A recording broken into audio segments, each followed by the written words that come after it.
have 6 regions. You have 194 countries from 6 regions. And some of the countries, for instance, Egypt is member of 2 regions. We are member of Africa and Arab states. And for some reason, for some historical reason, these countries on the border between regions have a lot of problems because they have to stick to one region. So talking about Iran, for instance, Iran belongs to region number 3, but they are neighbors to region number 1. So what we are doing here affects them here. The second important element in WRC process is what's called the CPM report. And CPM report is, this is something new that has been invented perhaps 30 years ago. And the main reason for that is to try to summarize the different positions. So if you were asleep almost 3 years during that WRC cycle, if you wake up like 9 months before the conference, you still get a chance by reading that report. Final act, this is a treaty. So in the ITU, you have a lot of working parties. You have the standardization people, the development people, but final act, that's a treaty. You sign it by your minister. So many ministers come to the ITU at the last 2 days to sign that agreement. This is also one of my favorite diagram describing what's happening in simple words, aside from the WRC, what's happening when you are introducing a new service. So you have here the new service, preparing studies. You ask yourself, is it covered by RR? But most importantly, the most important question in the process, is sharing possible? And if not, this is not a good way.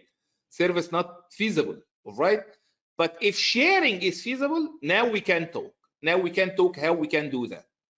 So sharing at the ITU is at the heart of the ITU process to introduce new service into operation. This is the most simple way. This is what I call the spectrum ecosystem. So in order for the service or the application to be available to the end user, the industry is developing some technologies and national regulator are assigning some spectrum. But before that, allocation must be done at the ITU level through WRC. I've tried to walk through the last WRCs or through all the WRCs, and sharing has been there since the beginning. So you have here WRC 27 that was in Washington, by the way, and they canceled the use of high power spark transmitter. And the reason for that, not only because it was causing interference, but to allow more sharing to the spectrum. And secondly, we have established also in 27 the initial table of frequency, but at that time there was no service priority. But Geneva, 1958, at that time we had what was officially established as primary and permitted and secondary service.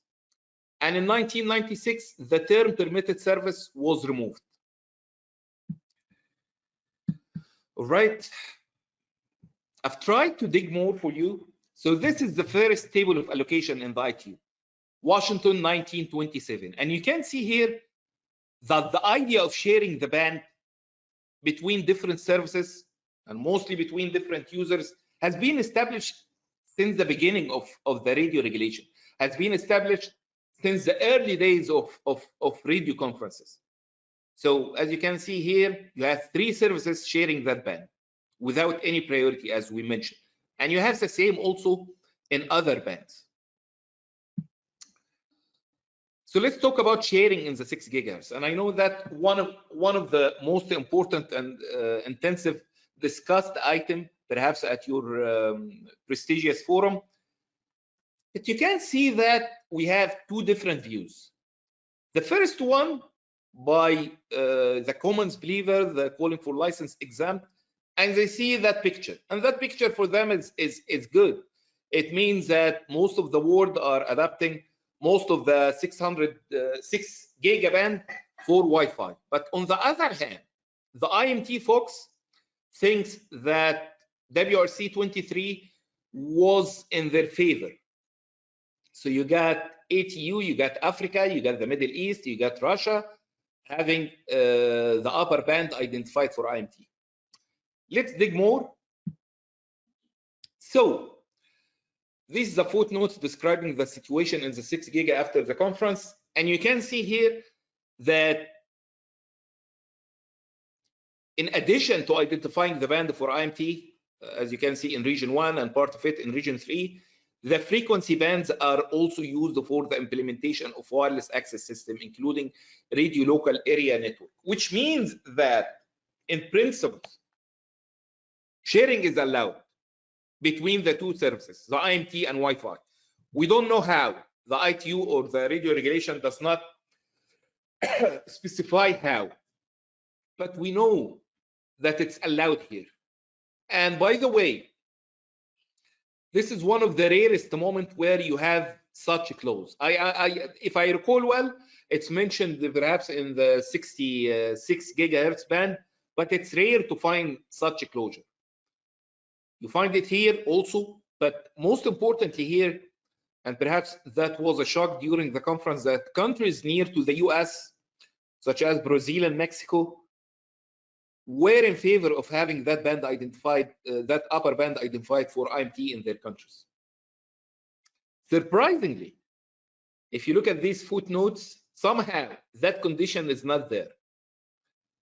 I don't recall why that was not mentioned here, but if I remember well, that paragraph was decided at the last 3 days of the conference.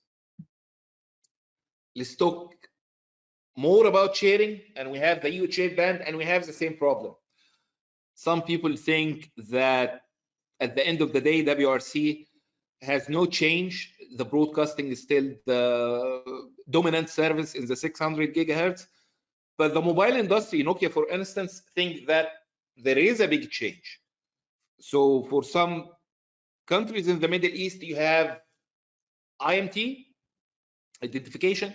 For Europe, you have secondary service, all right, for the mobile in the whole UHF band. So it's a good picture for the mobile industry. Let's dig more about sharing in the UHF. Frankly speaking, I think this is perhaps one of the longest footnotes in the RR until now. So yes, WRC 23 allowed sharing in the UHF bands, but it puts so many conditions. So in Saudi Arabia, Bahrain, Egypt, and these countries, all right, you can use that band for mobile and you have IMT identification, but you have 1, 2, 3, 4, 5, 6 conditions. 6 conditions to operate IMT in the 600 megahertz band. So I'm not sure if this is our perception about how sharing should be. All right, let's talk about future agenda item. All right, again, some quotes, and believe it or not, we decide the future of the wireless studies during WRC, perhaps at the 3rd and 4th week of the conference. And we do that while we are in hurry.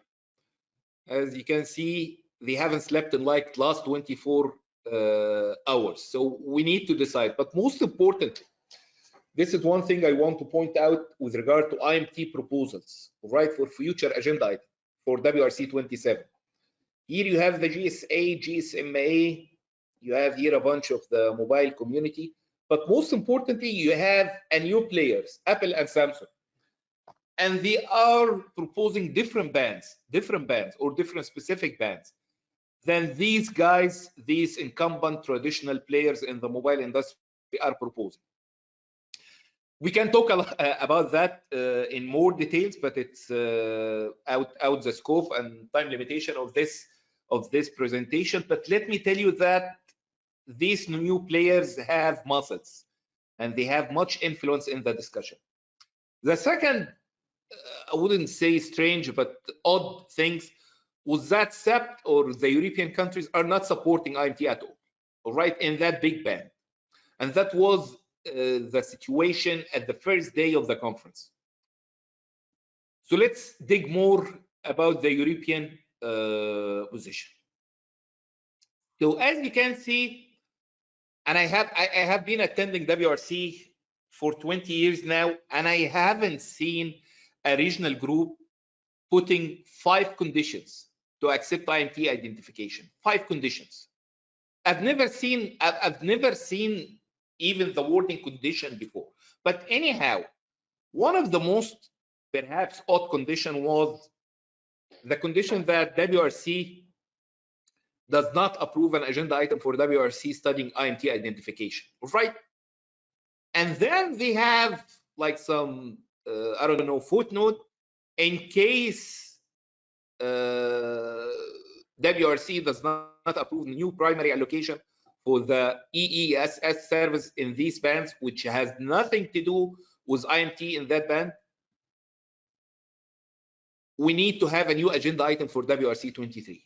And guess what? The European got what they want. So they have established a new agenda item, 1.19 in WRC 27, which is studying that. Some insight from WRC 23, satellite industry supporting the Wi-Fi industry.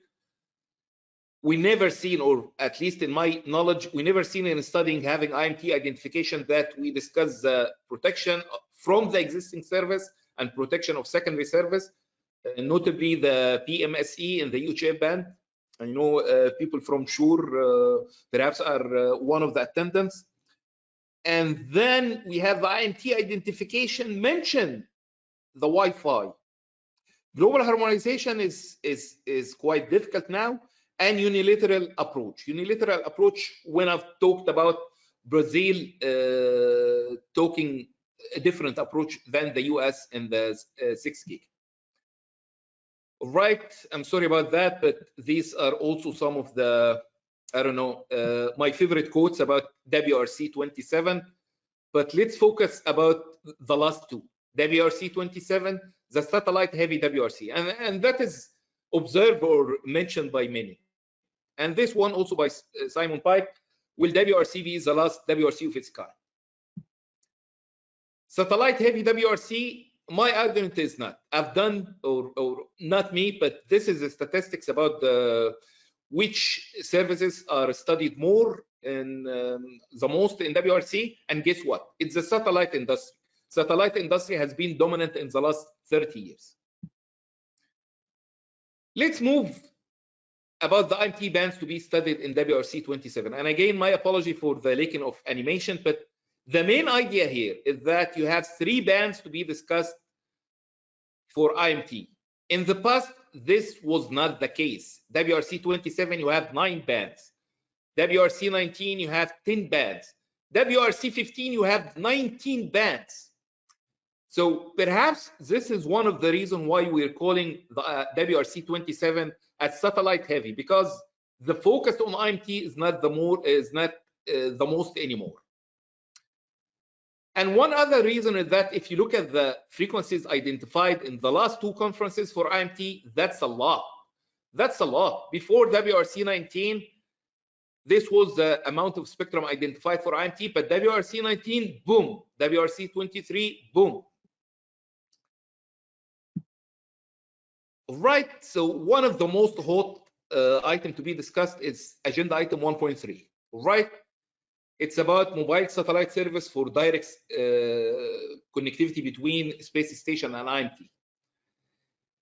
In brief, it's direct to device and in these bands. And during the conference also, why WRC 23 or 27 gonna be different perhaps?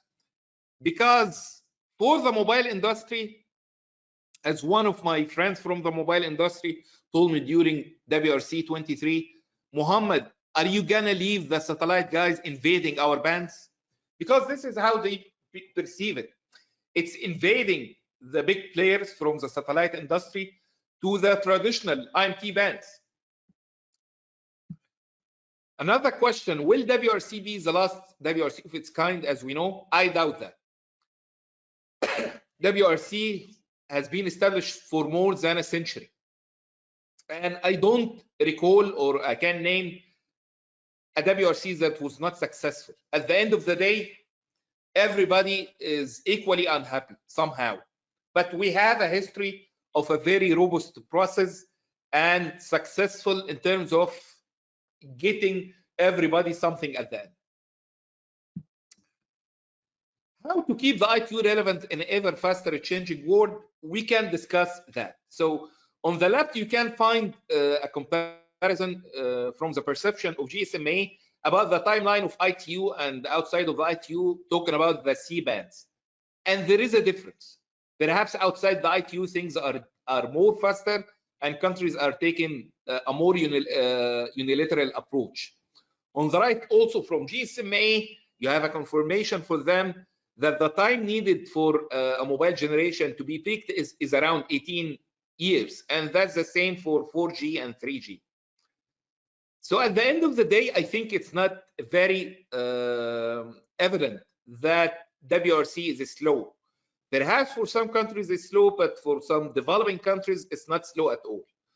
But for me, and this is my personal opinion, having agenda item for WRC 2031 after 6 years from now to revise the future of broadcasting in the UHF band, perhaps that's a little bit late. So talking about WRC 27, this is not an agenda item on WRC 27. Despite that, for me personally, I think this is one of the most important issues, at least now. And in simple words, it's the protection of GEO satellite operator from non-GEO. And in simple words, the old guards of satellites need to have a continuous protection from the newcomers, the billionaire race, the Amazon, the Starlink guys, all right? And you have here an interesting statement from the FCC chairman. I will invite you to read it with me. You see, these next generation systems are still governed today by the rules that were adopted 30 years ago. He's talking about the RR and what's called Article 22. The power limits developed in 1990 hamper satellite broadband. Fast forward to today, the breakthrough advances enable efficient spectrum use and sharing, making spectrum broadband a real competitive option. And perhaps for me, I found that very similar to an old statement from the FCC Commissioner, Michael O'Reilly, back in 2016 when he was talking about the UHF ban. Anyway, my conclusion as not a US citizen, but countries like the US are seeing the ITU slow and they want to move ahead. They want the ITU to align with their speed. Last slide. Some insights. ITU process timing is not synchronized with technology development. I put a question mark here because we can agree or disagree on that. Mobile industry will be in the defense position in WRC 27? Yes, but again, this is my personal opinion.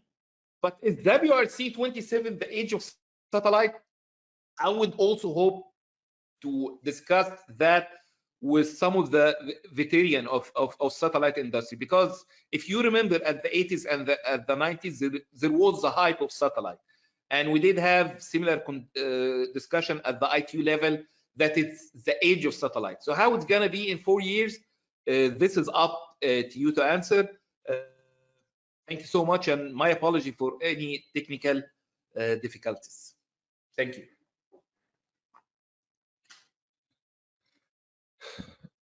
Thank you very much. So any questions? Andy, go ahead. Yeah, thanks for the presentation. I'm a survivor of a couple of WRCs from 15 years ago or so.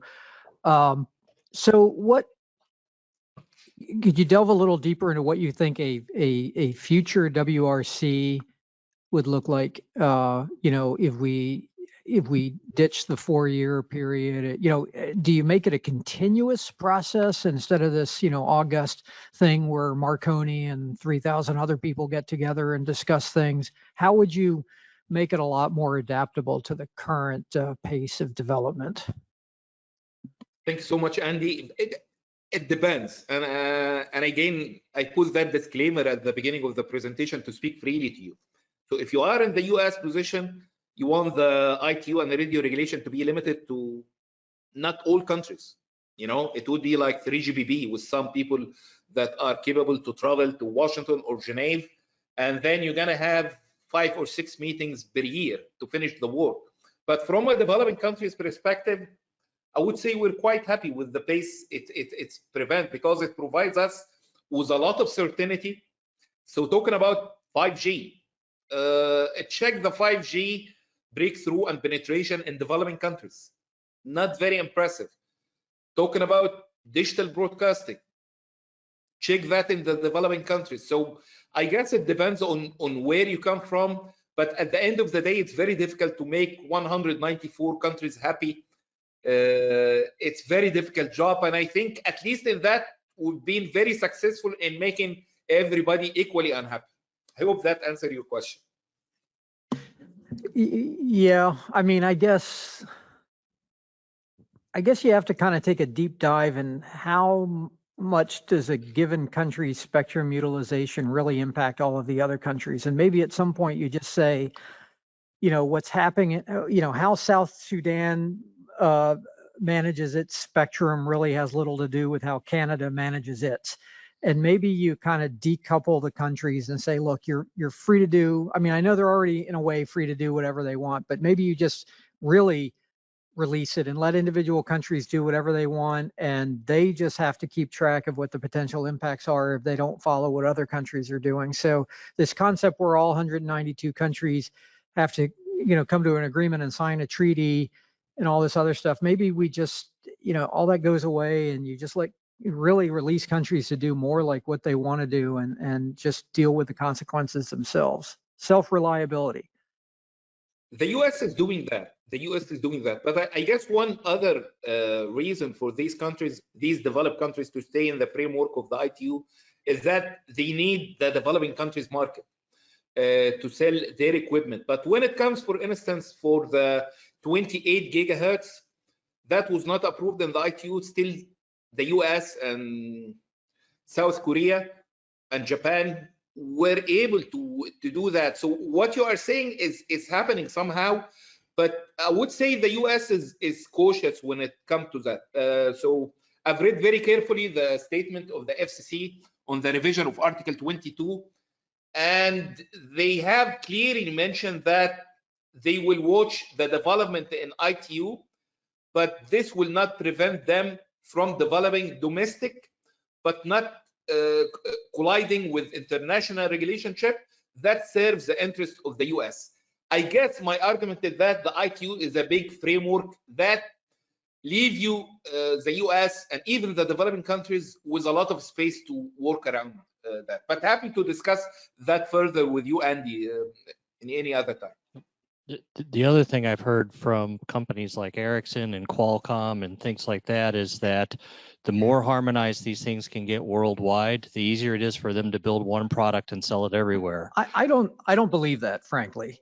There's very little harmonization already in IMT and 5G bands, and I mean, I think that's a baloney argument to some extent. I mean, I agree if the bands were all over the place, it's hard, but there's no harmonization now. The US uses, you know, we use 800 megahertz for cellular. Nobody else uses that band. And, you know, and on PCS band, nobody uses that band.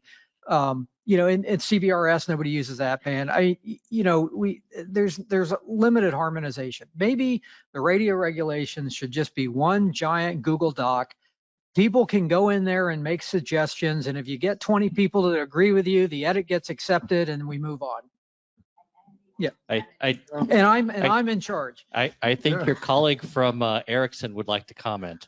Yeah, I mean, he's paid to say this, by the way. So.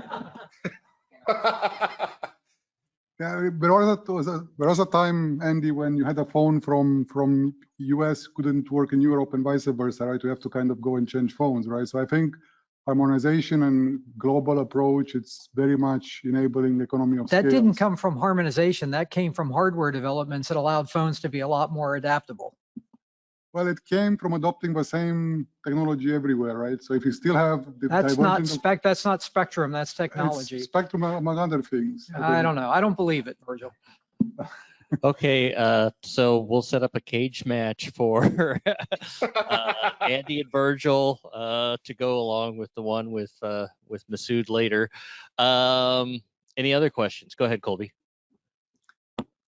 Thanks for another great presentation, Mohammed. You have a gift for bringing clarity and humor to a fairly obscure environment and process.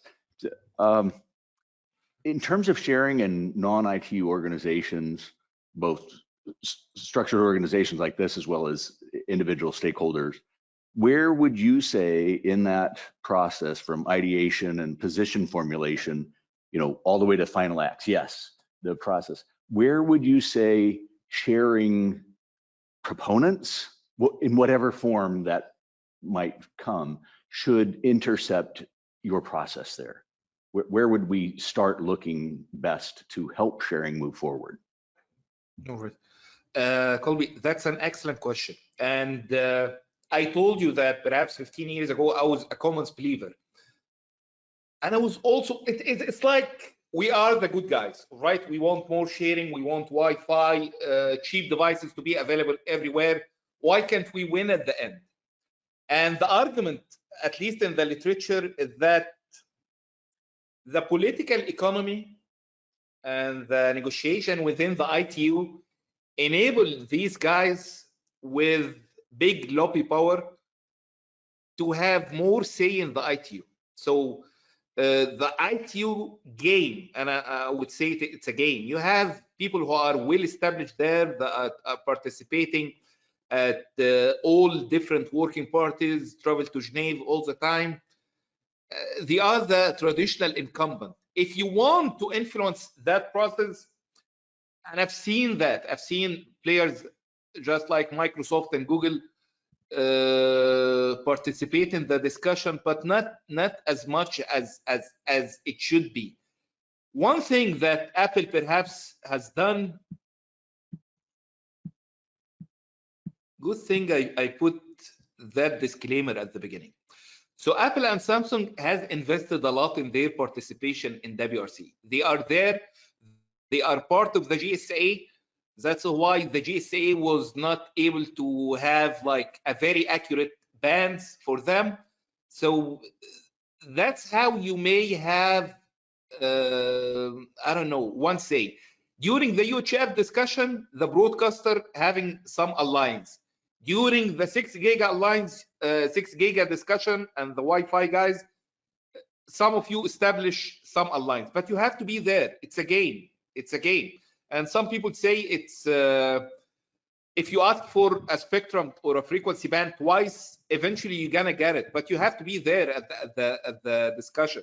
I'm not sure if I have answered the question, Colby, detailed, but I would be happy after the conference to send you a couple of papers about the political economy and how commons players are not powerful in that. I'm sorry to be too frank. Thank you, Mohammed. We'll take you up on that, and you did answer the question. Do any of our remote folks have a question for Mohammed? If so, please type it into the questions window. Anybody else in the room? I see. Yeah, go ahead. Mohammed, this is Peter Young from ComSearch. We're one of the 6 gigahertz AFC providers in the United States and Canada. I see that in Europe, there is an effort to try to put IMT in the what we call the upper 6 gigahertz band. Yet at the same time, there looks like they're allowing low power indoor Wi-Fi. How does Wi-Fi sharing with IMT work?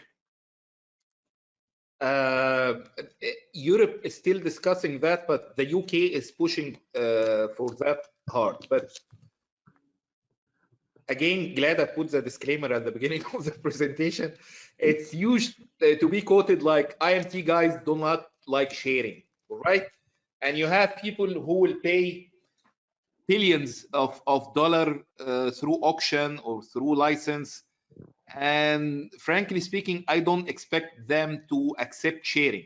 So now this put it in the hand of the regulator, and the regulator like the Ofcom can say and promote hybrid sharing in the 6 gigahertz, but I'm not sure about regulators in the developing countries allowing some players or right manufacturers of some specific technology to share the spectrum with these incumbents who has a deep pocket, a lot of money in their pocket. So technically speaking, I think it's very feasible. I would say it's quite feasible. I'm sure I'm not the technical guy, but the technology can do that.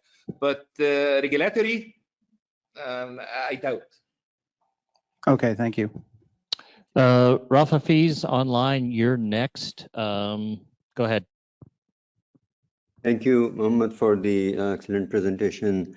My question actually was, I had a question and a comment. The question was just answered by you. My comment was about what Virgil and Andy were discussing about the letting it loose, meaning not aligning across countries. There's pros and cons. I think the one thing that I would say is that in 3GPP, I just heard that the number of band requests in RAN 4 just exploded this year because of the fixed wireless access, people trying to get many band combinations in. So I can only imagine what will happen if we let it loose and every country have their own bands and band combinations. It will just explode. So that may be one reason why they need harmonization. I agree with you. Thank you so much. I agree with you. Okay, with that, I think we will close down this talk. Thank you very much, Mohammed. We really appreciate your time. Thank you. Thank you. Thank you.